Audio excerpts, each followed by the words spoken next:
This is uRoutine's You Are Infinite podcast, the show where host Ed Johnson explores the daily habits, routines and stories of world-class thinkers and doers.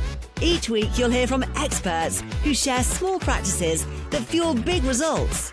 Hit subscribe and let's jump into today's episode. Multi-award-winning inclusion and anti-racism expert, the CEO of Mahogany Inclusion Partners, executive coach, and of course, having known you for the last 5 years, a captivating speaker. Aggie Yemurai Mutuma, welcome. Thank you. Thank you for having me, Ed. Aggie, there's so much that I want to dive into in this discussion, but I'd love to just hear about your story to start with. Are you able to walk us through the last 5 years, transitioning from employee to employer and starting your own business and as an executive coach? Yeah, absolutely. No problem at all. So to talk about the transition, I have to go back a little bit. So I grew up in the HR space. So I've led people teams for organisations that are well known on the high street. I won't necessarily name them. My roles were always what I call strategic, holistic HR. So others will call it generalist, but that sounds a bit dull. So I say holistic HR.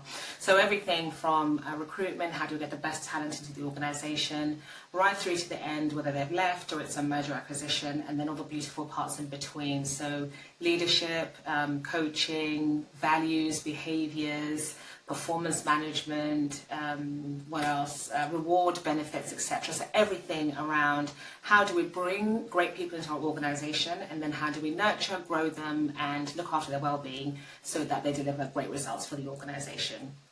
And then we had a DEI as a wonderful golden thread going all the way through all of those things as well. So in 2019, hence which is why I said a little bit further than 5 years, 2019 I then started Mahogany Inclusion Partners, and the aim of the organisation, as the name suggests, is to support organisations on their diversity, inclusion and equity journeys, and doing that in a way that is, I'm going to say compassionately challenging, but also seeing people for where they are and meeting them where they are. I'm not sure if you can read above my head, it might be backwards, I'm not sure, but that does say love, if it's the right way around. And that's the cornerstone of, one, how I operate outside of work, within work as well, but also how I operate when I work with organisations, is having that compassion and challenge, but compassionate challenge within that as well.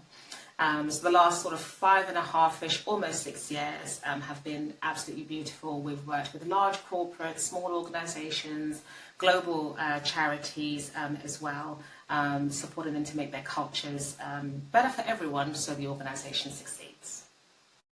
And it's fantastic work what you do. I constantly hear your name when talking to various clients and individuals within the networks. For anybody out there listening to this who is running a business or thinking about running a business, they'll know that there's so much work that goes into this. Are you able to share just a bit more about what that looks like and what your routine involves? That's a really interesting question there, Ed, because I think what I would say is that most people who haven't started a business yet don't know all the things that go into it. I think a lot of it, certainly my journey anyways, you find out a lot of it once you're in the business. You maybe have an inkling, but you don't really know until you're in. So first thing to say is that leading your own business is beautiful in so many ways.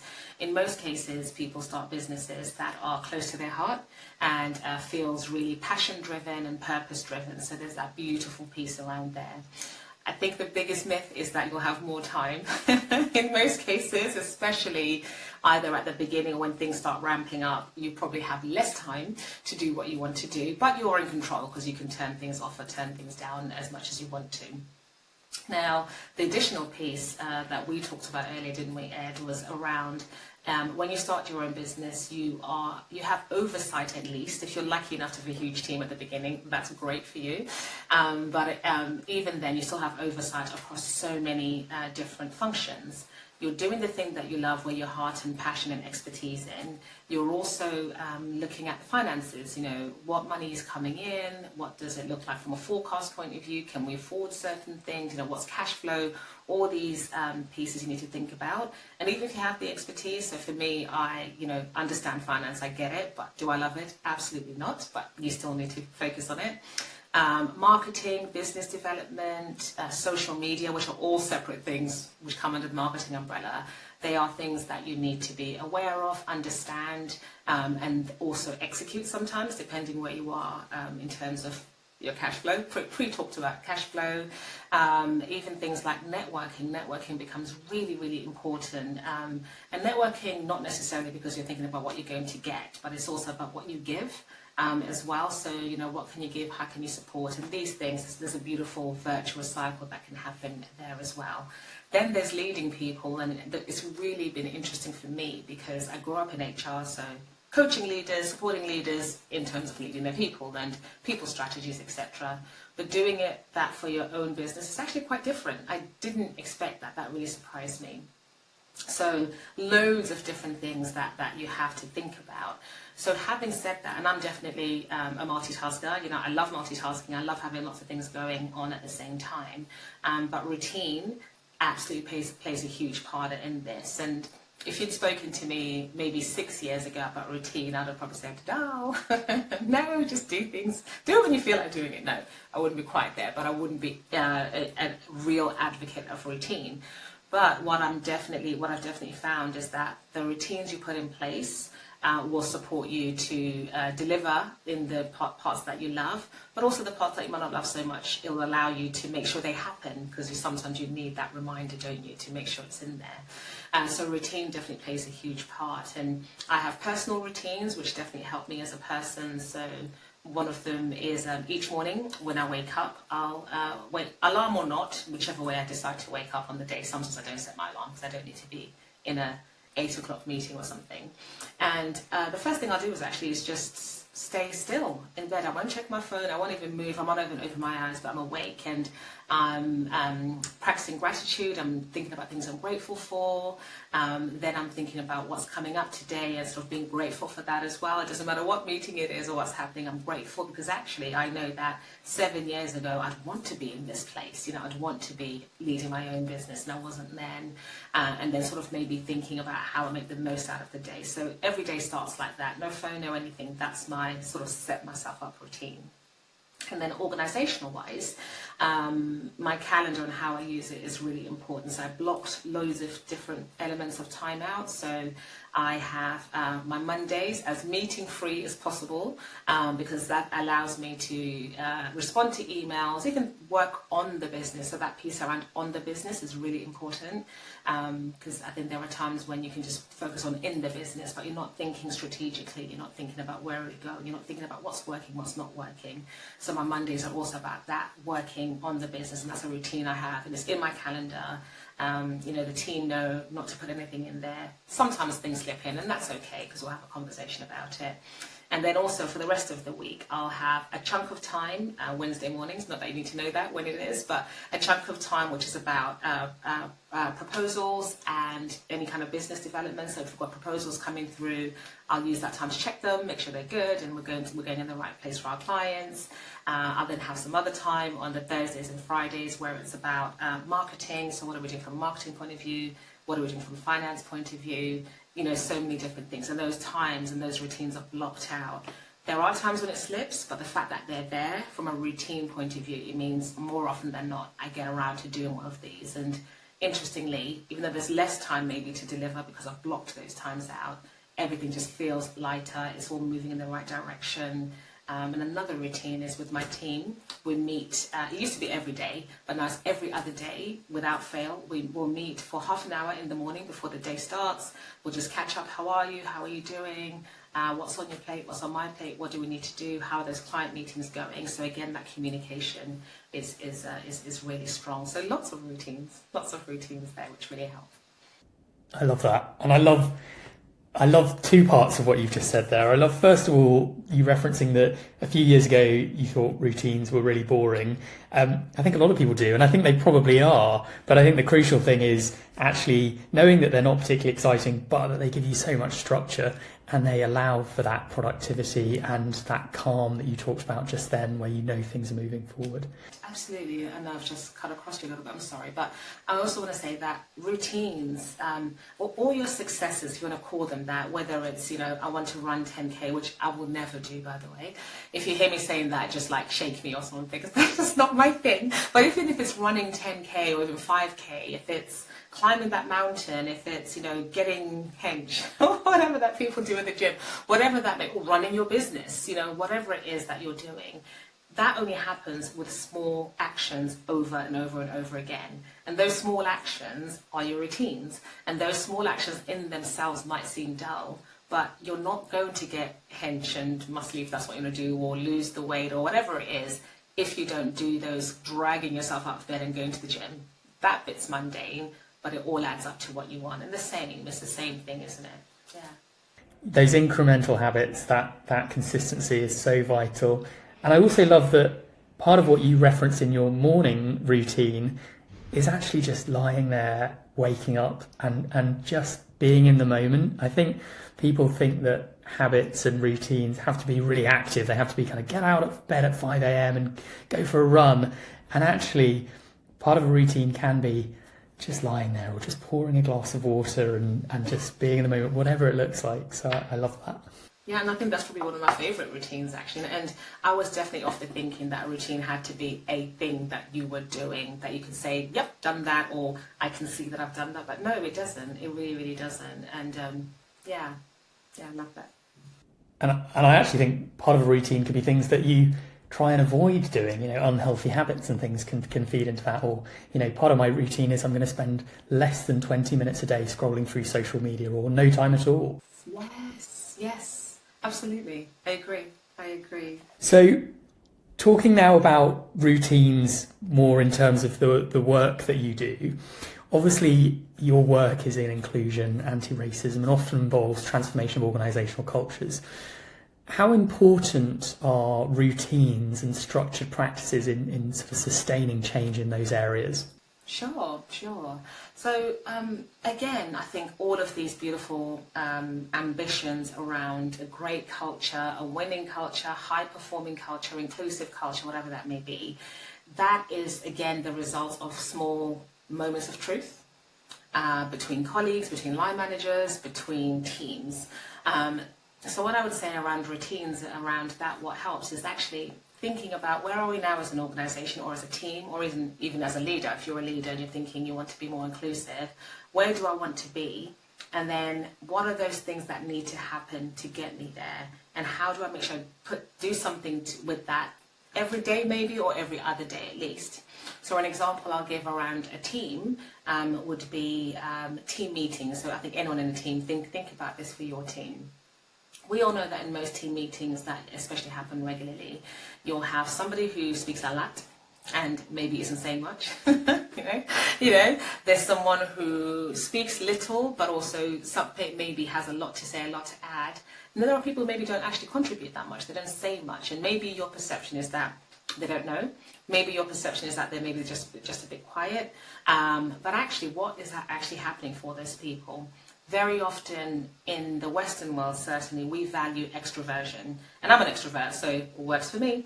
But, we do value that, don't we, in team meetings, in even speaking on stages, even what we see as leaders. There tends to be that lean towards extroversion. And that can be beautiful, but if we have a team and we're not hearing from people, that means the team is not as strong as it can be. A team's only as strong as hearing all the voices and then making better decisions. So what can you do as an organisation, as a team, to bring those voices out? So a routine could be that the manager has a reflection after the meeting, or the leader of the meeting, and thinks, who didn't I hear from? Who didn't say much? Who did I listen to the most? Who did I hear from the most? And then think about, do I need to pivot or to do something different?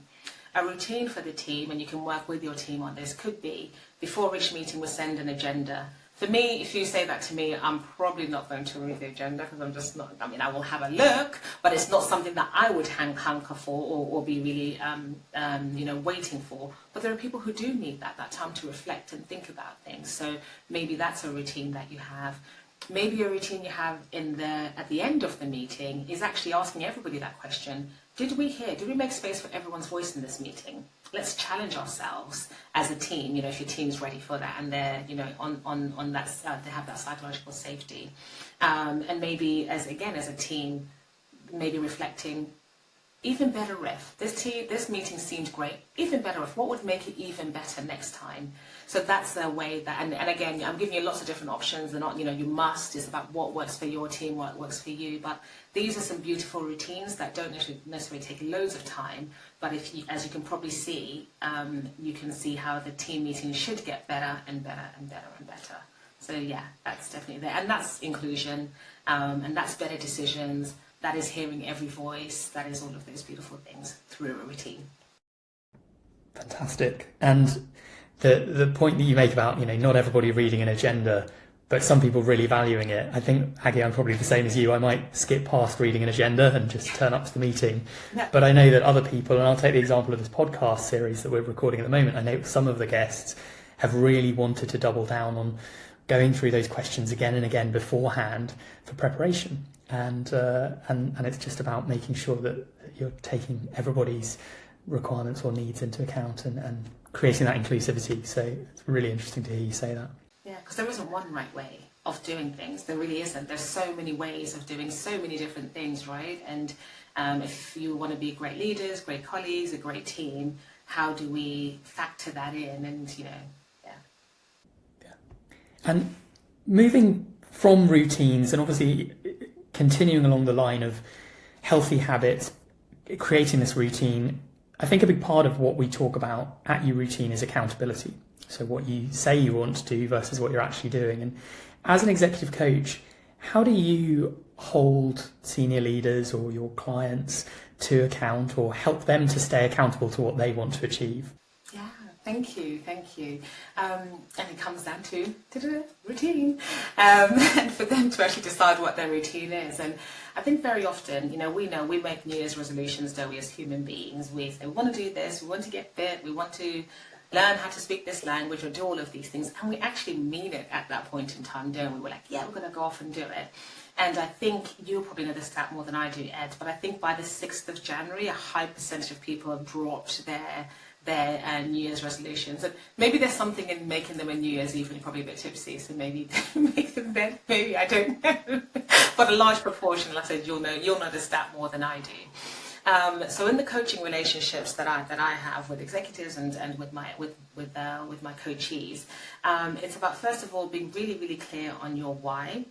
Why? What is your why around this thing that you want to do? And actually almost connecting it from head to heart, hence that beautiful word, love up there, head to heart, so that there's a real connection with that why. Because I think if you really make that connection, it's harder to, or you're less likely to drop that ambition or vision that you have for yourself. And then once we've done that, is really understanding when you compare where you want to be, that vision, that ambition, whether it's running the 10K, where are you now? How far can you run now? 100 meters maybe, I don't know, jog 100 meters would be mine. But you want to run to 10K. Okay, so what are some of those milestones that you need to meet to get to there? So it could be, 200 meters in a month, then 400 the next month, or whatever that may be to get you up to that. So understand what are those key milestones. So you're almost chunking it down. Right, so to get from where you are today to the first milestone, what do you need to do every day to make that happen, or every other day, whatever that time frame might be? And that's what your routines are, that's what your habits are, isn't it? What are those things that you need to do to make that happen? And almost bring it down to almost the smallest denominator. There have been times when I've worked with clients and they've wanted to become more fit, and we almost broke it down to a routine of every other day they're going to go to the gym. That's not even the routine, but the routine is the night before they're going to the gym, they're going to put their clothes out. So even that, and that was the routine. So, and they actually had a reminder on their phone, which they won't need because I'm sure they can use uRoutine now. But it's almost right. Put the clothes out at night time. It's quite, you know, it's not a hard thing to do, is it? But put the clothes out, because that sets the mind frame around. In the morning, you wake up, they're right there. Let's just go. There isn't another step you've got to think about around. Let me go find the clothes. So it's things like that. And with other clients who find it even harder, also on the fitness, I'll stay in the fitness piece, is even said to them, just put your shoes on, just put the trainers on, and then they do that. That's all you have to do. That's it. For a week, just put the trainers on. You can take them off afterwards and go back to bed if you want to, but just put them on. They do that. Then the next time it's like, right, put the trainers on and go outside and just walk around the block. Then come back if you want to. Then after that, you just build. So again, that routine, building on those, just makes it a lot easier. I feel like I'm droning on a little bit, but yeah, that's how. And then I guess we're going back to the coaching clients. It's about, for them, what is their accountability? What reminds them? For some people, it's I'll get my other half to nudge me in the morning, or if I don't get out of bed, they have to push me out of bed, you know, whatever that may be. For some, it's and maybe because especially when you think about fitness, it's about, you know, when I think about my children, I want to be here for them. I want to be more energetic for them. So just maybe that's their reminder. So I think that why, and then linking it to the routine, is quite personal for people, but it's always asking them the question, what is it that's going to help you? What are you going to say to yourself in the moments when you're when you're thinking, no, thank you, I'm not going to do that? What's that mantra that you want to have in your head? So a lot of people, it's something like, you know, remember why you started, you know, remember why you started, remember that head-heart connection we made to remind yourself, and then also that routine piece as well. Fabulous. Lots of really, really useful advice and recommendations there, Aggie. Thank you. You've worked with organisations as well at various parts along that culture journey. Talking about building that culture, what are some sort of consistent habits and structures that distinguish those organisations that make real progress in building culture from those that don't? Yeah, I'd say developing a habit of knowing you don't know is huge. That growth mindset is really a huge determiner of, I'm going to say, success from a culture, an organizational workplace culture point of view, but I'm going to say relationships in general, whether it's loved ones, family members, not that they're not loved ones, you know what I mean, friends, whatever it may be. I think having that growth mindset of, you understand your own experience, and that is beautiful and that is valid. Other people also have experiences that you won't understand, and let's be curious about learning about them. So that's what I'd say first, that growth mindset. And how that applies in an organizational context, it is listening. So listen to your people. You know, growing up in HR, working with leadership teams and sitting on boards, I know that most boards, I want to say, well, we can't say all, I'll say most anyway, from what I understand, they do have good values around, you know, things they've got on their website. They mean them. You know, in most cases, they're not just there because somebody made up some pretty words. They've gone through a process and said, yes, we want those words on our website. Yes, those are our values, and that's who we want to be as an organization. But if that's where you stop, then it's likely that you're not delivering those. What you need to do is put checks and balances in. Are we delivering those values for every single person in this organization at this moment? Most organizations have said no, not yet. Still hopeful, hence the not yet. So are you checking? Are you speaking to your people? Do you have a culture where when things go wrong, we're actually curious to hear about it? What went wrong? What would be better? How do we make things better? Again, growth mindset, rather than stop complaining you're a troublemaker, which again often happens. Are we an organization where we have pulse surveys or inclusion surveys where we're asking people, how do you feel? Do you feel like you have a voice? Do you feel like you can speak up? Are you experiencing any challenges? And also at the same time, if you see discrimination, do you feel comfortable to speak up? You know, are you able to do that? And again, in most cases, it's no, not yet. That data then tells you what you need to do. We need to run some workshops, some speaking up. We need to think about whistleblowing. We need to think about microaggressions training. Actually, this group at the moment isn't feeling like they're heard and seen. What's happening in our organisation? So I think it's all of those things, that curiosity, assuming you don't know, always assume you don't know. And then, because you don't know, check, and go back to those values you've got on your website. As a leader, even as a colleague, because it's also every single colleague creates the culture as well. Are we living those for everybody in almost all situations? It won't be every single time, I'm sure. If we're not yet, then what are we doing about it to make that different? One of the things you just mentioned there that I was speaking to someone about the other day was the culture of your organisation is built on the habits of your employees. And I think that is just such a powerful way of looking at it. And there are some really actionable points that you've just referenced there that people can be putting into their routine, some habits that they can be building to help build inclusivity. Awesome. For anybody who would like to find out more about what you're doing, how do they get involved? How can they reach out to you? How can they speak to you and find out what you're doing? So I am on LinkedIn, so Aggie Yemurai Mutuma. I'm the only one, as far as I can tell so far, so you'll find me there. Also on Instagram, so Aggie Mutuma, and you'll find me there as well. And then I said LinkedIn, Instagram, and I have a website, so aggiemutuma.com, so you can reach out to me there as well. Fantastic. Aggie, thank you so much for joining us. There's just so many interesting things that you've shared there today that I think will be really useful for lots of people, and it's been wonderful, so thank you. No, thank you for having me. Thank you for having me. I mean, many, many years ago, I'd never think I'd be there saying how routines are great. But I am, look at me. Because they are, and I see it. It's a nice plug at the end, thank you. Thanks, Dad.